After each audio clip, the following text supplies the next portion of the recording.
I took early retirement when I was 57, right, when the retirement age was actually 60. So chose to do that because of certain circumstances within the school where I was and closing down and things like that, so it was more of a redundancy. I didn't totally have the knowledge of what my pension was. I'd just gone along with the flow, paying in a pension, teacher's pension.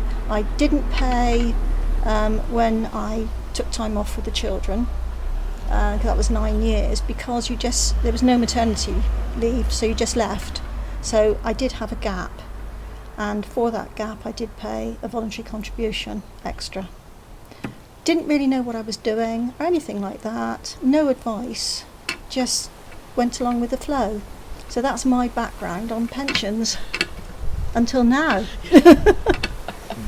Having gone through your programme, it's made me feel so naive. Because we had a pension provided, you just went along with the flow. The fact that that programme is just so comprehensive.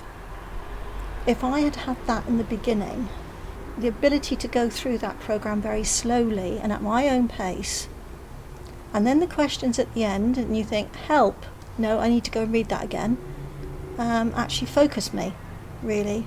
So, like I say, that programme was really, I feel everybody should have access to a programme similar to that.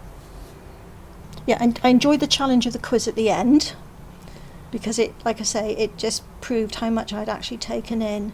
There are certain sections which I found really, really difficult, and you sort of put those to the side and think, I'll come back to that later. But you've got the opportunity to. The section at the end, the death benefits and things, perhaps because I'm coming to that age and because I've got a 98-year-old mother, there was a lot in there that I found really, really surprising and worrying. Not so much for my family, but for people who, have got those sort of split families, decisions to make and things like that. It's just so easy to fall into a pit, and your children are going to end up with nothing. Yeah. But until I really love the graphics on that, because it really explains it really well, so you don't have to concentrate on words all the time. So that was the bit that I find really useful for me now. The thing that's really surprised me was how complicated the world of pensions is, and you do have to talk to somebody who is in that field. It's not something that as a layman that you could actually go into and find out absolutely everything. For those who are self-employed or do not have access to a works pension, it's a minefield of jargon, I should imagine. And then the pension programme would successfully help you to understand that.